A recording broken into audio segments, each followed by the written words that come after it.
బిడ్డ ఏడుస్తుంటే వినపట్లేదా కనపట్లేదా? నేనేదో ఆలోచిస్తున్నాను, అయినా దానికి పనే ఉంది ఏడవడం తప్ప. నర్మయ్, బిడ్డ కాస్త కదిలితేనే ఎంత నిద్రలో ఉన్న తల్లి కూడా ఉలిక్కి పెళ్లి వేస్తుంది. అలాంటిది కన్న బిడ్డ కళ్ళ ముందే ఒక్కపట్టి ఏడుస్తుంటే కదలకుండా మెదలకుండా రాయిలో కూర్చున్నావే. నువ్వు ఒక ఆడదానివేనా? నువ్వు ఒక తల్లివేనా? ఇప్పుడు ఏం కోపం మునిగిందని ఆ కేకలు? ఏదో ఆలోచనలో ఉంటే పట్టించుకోలేదు. అవునే, నువ్వేది పట్టించుకున్నావు? ఎప్పుడు పట్టించుకున్నావు? కన్న పెట్టికి ఒక్క పూట ప్రేమతో పాలిచ్చావా? లేదు. కట్టుకున్న మొగుడు నాకు ఒక్క పూట శ్రద్ధగా భోజనం పెట్టావా? లేదు. నీకు ఈ మొగుడు అక్కర్లేదు, ఈ సంసారం అక్కర్లేదు, ఏది అక్కర్లేదు. నీ ఆలోచనలు వేరు, ఆశలు వేరు, నీ కళ్ళే వేరు. అవును అవును అవును, నా ఆలోచనలు ఆశలు కళలు అన్ని వేరు. నిన్ను పెళ్లి చేసుకుని నేను సుఖపడిందేమిటి? గొడ్లకు నీళ్లు పెట్టడం, రోజు నీకు పొలానికి భోజనం తీసుకురావడం, 24 గంటలు ఏడ్చేసి ఎనిముడని లాడించడం, అంతేగా? నిజం చెప్తే ఎందుకు అరుపులు? నేనెంత చెప్పినా వినకుండా నీకిచ్చి పెళ్లి చేసి నా గొంతు కోసారు. తప్పు నీది కదే, తప్పంతా నాది. నీకు నా మీద ప్రేమ ఉన్నా లేకపోయినా నీ మీద నాకున్న ప్రేమ కొద్దీ నెత్తిని పెట్టుకుని ఊరేగాను చూడు, అది నేను చేసిన తప్పే. నీ పెంకితనాన్ని మంకుతనాన్ని నువ్వు ఏనాటికైనా మార్చుకోలేకపోతావు ఆశపడ్డాను చూడు, అది నేను చేసిన తప్పు. జానకి, మగవాణ్ణి దేవుడిగా మార్చినా పశువుగా మార్చినా ఆడదే కారణం. నువ్వు నన్ను దేవుడిగా మార్చే శక్తి నీకు ఎలాగూ లేదు. కనీసం పశువుగానే మార్చదు. పశువుగా నేను మార్చేదేమిటి? పశువుగానే పుట్టావు, పశువుల్లోనే పెరిగావు, పశువుల్లోనే ప్రవర్తిస్తున్నావు.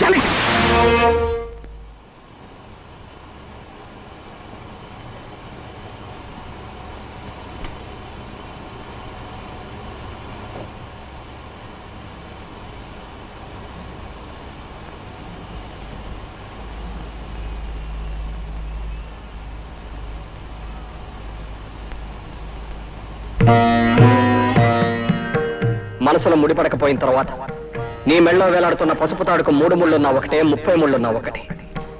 ఇష్టం లేని కాపురం చేస్తూ నీకు నువ్వు అన్యాయం చేసుకుంటూ నీ భర్తకు కూడా అన్యాయం చేయకు. నీ కోసం అనుక్షణం తప్పిస్తున్న నాకు న్యాయం చేయి. పురాణాలు తిరగేస్తుడు బృహస్పతి భార్య తారేం చేసి భర్త దగ్గర చదువుకోవడానికి వచ్చిన చంద్రుడితో లేచిపోయింది. ఆవిడ్ని పతివ్రత కాదన్నారా ఎవరన్నా? వ్యవసాయం చేసే మొగుడు, ఎప్పుడు ఏడ్చే పిల్ల, ఇదంతా పేడకల్లా మర్చిపోయి అన్నంతో వెళ్ళిపోయింది. నీ కోసం ఊరు బయట గుడి దగ్గర వెయిట్ చేస్తూ ఉంటాను. నువ్వు వస్తే ఇది నాకు శాశ్వతంగా దూరం అవుతావు, రాకపోతే దానికి నేను శాశ్వతంగా సొంతం అయిపోతాను.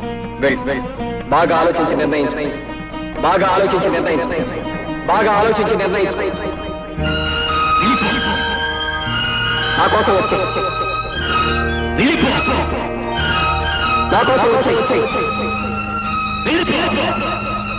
నా కోసం వచ్చే.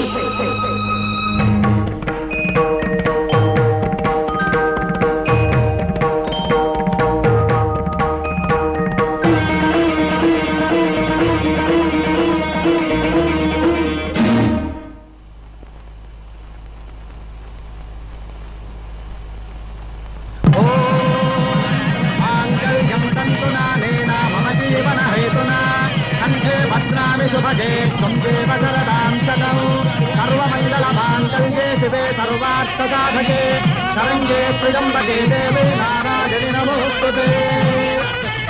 ఓం వైశ్వానరాయ విద్మహే లాలీలాయ ధీమహి తన్నో అగ్నిః ప్రచోదయాత్. స్వస్తి శ్రద్ధాం మేధాం యశః ప్రజ్ఞాం విద్యాం బుద్ధిం శ్రియం బలం ఆయుష్యం తేజారోగ్యం.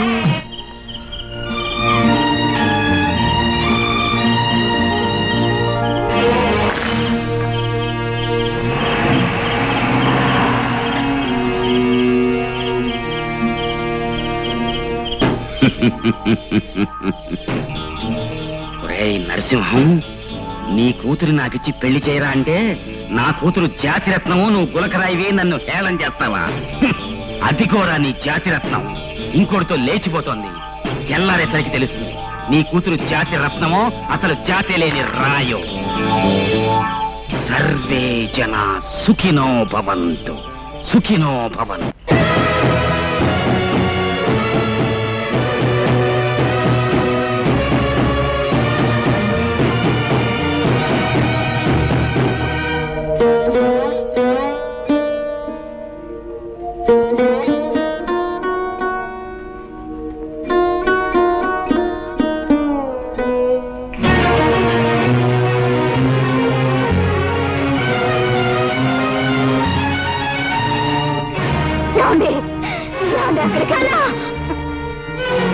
శివశివనం లాంటి మన వంశంలో పుట్టిన ఆ గంజాయి మొక్క నరికేసే వరకు నాకు మనశ్శాంతి ఉండదు. వద్దండి, ఆ గంజాయి మొక్కని కన్నా పాపానికి ముందు నన్ను చంపి తర్వాత దాని ప్రాణం తీయండి. చంపండి, చంపండి.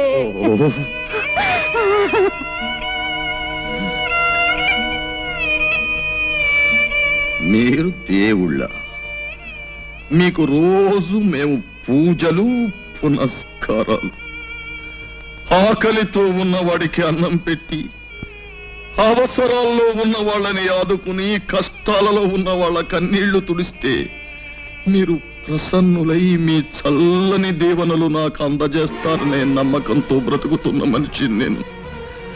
నేను ఎప్పుడు ఎవరికి ఏ పాపం చేశానని ఇంత శిక్ష విధించారు? మీరు కరుణామయుల కసాయి వాళ్ళ.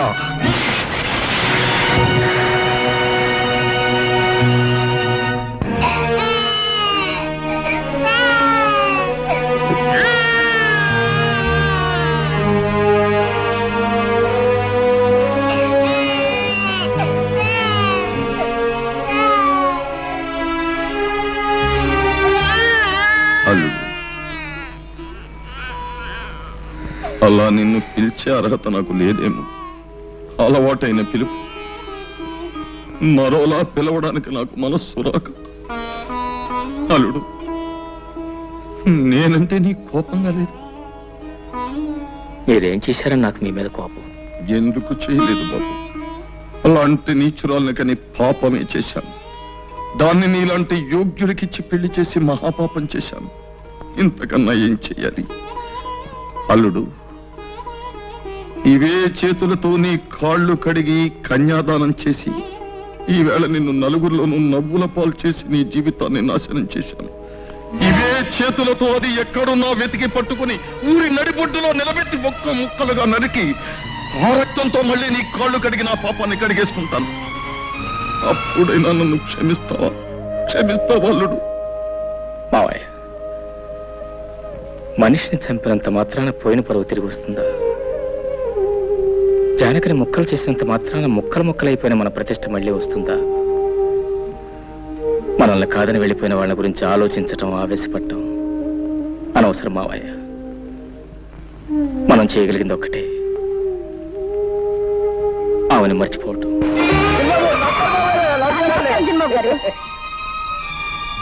రండి బాబు, కులాసేనా? చిన్నబాబు గారు, అమ్మాయి గారు మాకు తెలియకుండా పెళ్లి ఇప్పుడు చేసుకున్నా చిన్నబాబు. ఇంట్లోకి రాకుండానే ఏమిటా ప్రశ్నలు? ముందు సామాన్లు తీసుకెళ్ళి పెట్టా బాబు. అమ్మగారిని మేడం మీద గదిలోకి తీసుకెళ్లి ఏం కావాలో దగ్గర ఉంచు. అట్టగే బాబు. వెళ్ళి జానకి. రండమ్మా, రండి. ఇదేనమ్మా మీ గది, రండి. వస్తాను, అవసరం అయితే కేకేయండి. నా పేరు రావులమ్మ. అమ్మా, మీరేమనుకోకపోతే ఓ మాట అడుగుతాను. మీరు నర్సరీ గారి కూతురు జానకమ్మ కదూ? ఎప్పుడో చూశాను, సరిగా గుర్తుకు రావట్లేదు. వస్తాను. ఆ మధ్య మీకు పెళ్ళయిందన్నారు, ఇప్పుడు ఇలాగా? అయినా నాకెందుకులే అమ్మా, ఏదో మాట వరుసుకున్నాను. వస్తాను.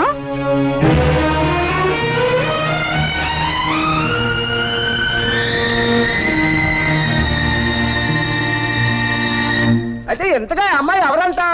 బాగానే ఉంది వరుస. రామాయణం అంతా విని రాముడికి సీత ఏమవుతుందన్నట్టుంది.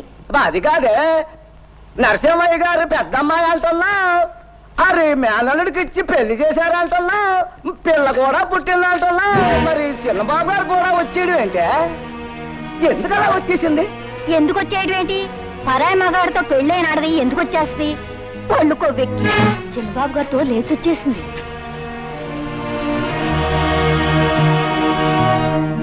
లేటు వెంకట్రావు గారి కుమారుడు రాంబాబు భార్య నరసింహం గారి కూతురు, అంటే నా కూతురు జానకి, భర్తను వదిలి మురళి అనే వ్యక్తితో లేచిపోయినందున ఈ గ్రామ కట్టుబాటును అనుసరించి జానకిని గ్రామ బహిష్కారం చేయడమైనది. ఇక ముందు ఎప్పుడు గాని ఎవరు గాని జానకిని గ్రామ సరిహద్దులలోకి ప్రవేశించనీయరాదు.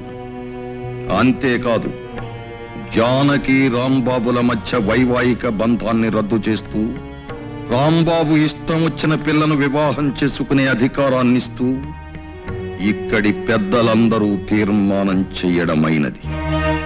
నువ్వేమంటావు రత్తయ్య బావా?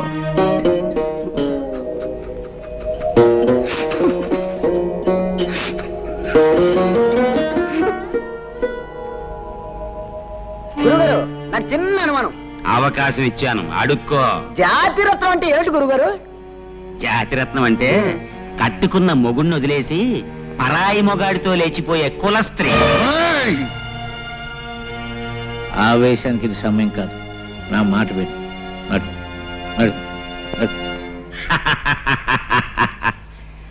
సర్వే జనా సుఖినో భవంతు.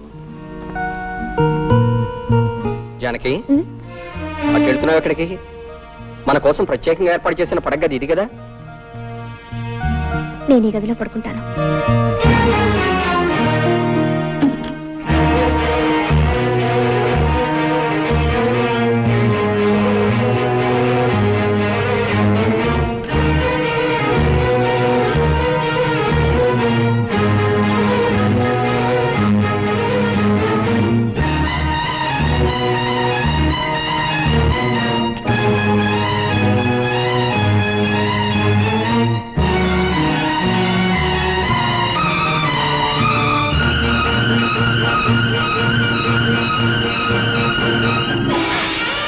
అయ్యా, పసుతాడంటే ఓ మగాడు తన పరువుని, ప్రతిష్టని, గౌరవాన్ని పసుతాడుగా మెడలో వేస్తున్నాను. నీ పవిత్రమైన ప్రవర్తనతో నా గౌరవం కాపాడే బాధ్యత నీ మీద పెడుతున్నాను అని.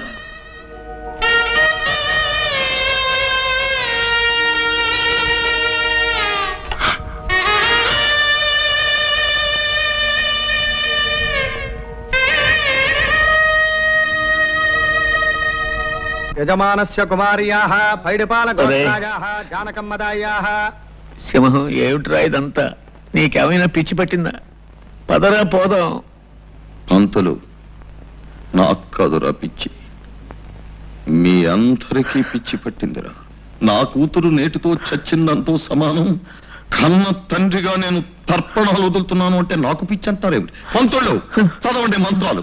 ప్రేతాయాః ప్రేతాశ్వ సురుక్షత్రమరణినాదాద్వారశే హరే పిండే కర్ణపార్వణే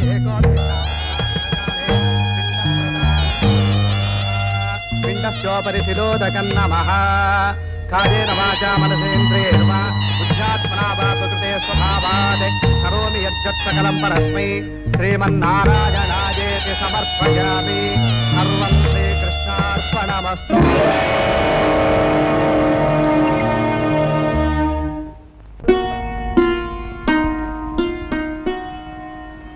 పాపకు పాలు పట్టాను. నువ్వు అన్నం తిన్నావా బావా? అయితేరా తిందువు గాని. జ్యోతి, ఏం బావా? నీకు విషయం చెప్పాలి. ఏమిటది? రేపటి నుంచి నువ్వు ఇంటికి రావద్దు. బావా? అవును జ్యోతి, నువ్వు రోజు ఇంటికి వస్తున్నావు. నా బిడ్డకు తల్లి లేని లోటు. నిజానికి నీకు నేను ఎంతో రుణపడి ఉన్నాను. కానీ లోకులు వాళ్ళ నోళ్ళు ఊరుకు నిన్ను నన్ను కలిపి కట్టుకథలు అల్లుతారు. నాకెలాగో తీర నష్టం జరిగిపోయింది. తలెత్తుకోలేక సంఘంలో జీవోత్సవంలా బ్రతుకుతున్నారు. నా వల్ల కానీ నా బిడ్డ వల్ల కానీ నీ బ్రతుకు ఎలాంటి కష్టం కలగకూడదు. నీ భవిష్యత్తుకి ఎలాంటి నష్టం జరగకూడదు. నీ పెళ్లికి ఎలాంటి అంతరాయం కలగకూడదు. అందుకే రేపటి నుంచి నువ్వు ఇంటికి రాకుండా ఉంటే మంచిది. అని అర్థం చేసుకో. అమ్మా ఏడుస్తావు. బావన్న దాంట్లో తప్పే ఉంది. నీ మంచి కోరే చెప్పాడు. పాపిష్టి చేసిన పని వల్ల మనందరం ఏడవలసి వచ్చింది. నేను వెళ్ళకపోతే బావ ఒకడు పాపను ఎలా చూసుకుంటాడు? దానికి ఏ టైంకి ఏం కావాలో అన్ని అమర్చి పెట్టగలరా? నిజమే, కానీ మనం ఏం చేయగలం? పసిబిడ్డ నువ్వు చూసుకోలేవు బాబు, నేను తీసుకెళ్తానంటే నా మాట విన్నాడా? ఇదంతా మన కర్మ.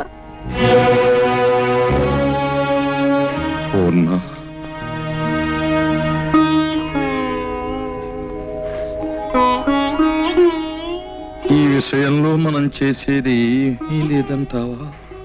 ఏముంది, అది చేసిన పనికి జీవితం అంతా ఏడవడం. మనవరాళ్ళు కూడా ముద్దాడుకోలేని దౌర్భాగ్యానికి కుమిలిపోవడం. ఈ జరిగిన పొరపాటులు కొంత బాధ్యత నాది ఉంది పూర్ణ. మీ బాధ్యత? అవును. అతనికి మన అమ్మాయి తగింది ఎంత మాత్రం కాదు అని నువ్వెన్నిసార్లు చెప్పినానే వినిపించుకోలేదు. పెళ్ళయ్యాక దాని గుణం మార్చుకుంటుంది అని ఆశపడ్డానే కానీ ఇలా మనకందరి గుండెల్లో చిచ్చు రగులుస్తుంది అనుకోలేదు. జరిగిన పొరపాటును దిద్దుకోవాలి. మన అల్లుడికి న్యాయం జరిగిపోయింది. అతనికి న్యాయం చెయ్యాలి. ఎలా? ఏం చేస్తారండి?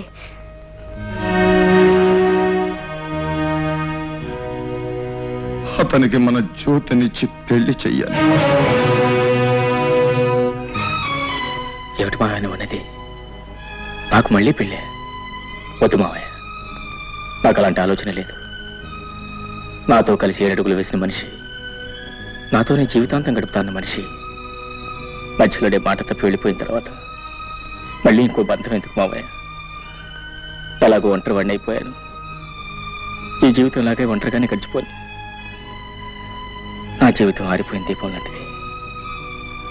ఇక ఏ జ్యోతి తిరిగి వెలిగించలేదు. లేదు బాబు, మా జ్యోతి తప్పకుండా నీ జీవితానికి వెలుగునిస్తుంది. వద్దు మావయ్య, జ్యోతికి వేరే ఏదైనా మంచి సంబంధం చూసి పెళ్లి చేయండి. నా మాట వినండి. మా మాట కూడా కాస్త విను పాపు. కన్న పాపానికి మేము, కట్టుకున్న నేరానికి నువ్వు, తోడపుట్టిన దురదృష్టానికి దాని చెల్లెలు అందరం బాధపడుతున్నాం. అది గడప దాటిన క్షణం నుంచి నీ మావయ్య కానీ నేను కానీ కంటి నిండా నిద్రపోయావా, కడుపు నిండా తిండి తిన్నావా? ఒక్కళ్ళ మొహాల్లోనైనా కనీసం చిరునవ్వు కనిపించిందా? ఎవరికీ మనశ్శాంతి లేకుండా ఎంతకాలం ఇలా? అది పెట్టిన చిచ్చు కన్నీళ్లతో ఆరిపోయేది కాదు బాబు. నా మాట విను. నువ్వు మా జ్యోతిని పెళ్లి చేసుకుంటే దీనికో తల్లి దొరుకుతుంది, నాకు మనశ్శాంతి దక్కుతుంది. అల్లుడు, నువ్వెవరివో ఎక్కడ వాడివో అయితే ఇలా అడగడానికి నాకు నోరు వచ్చేదే కాదు.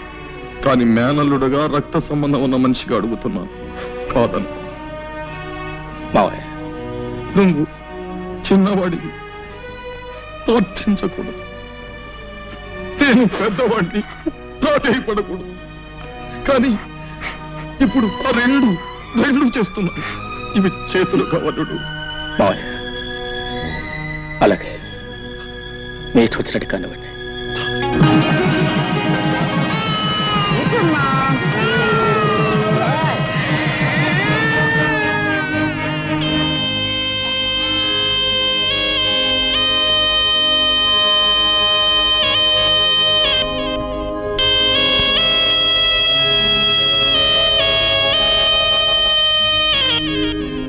అమ్మా జానకి,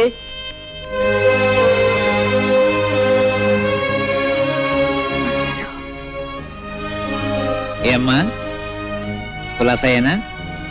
తాలూకా ఆఫీసులో పనుండి వచ్చాను. ఏదో నువ్వు ఇక్కడ ఉంటున్నావు కదా, ఓసారి చూసి పెడదామని వచ్చా.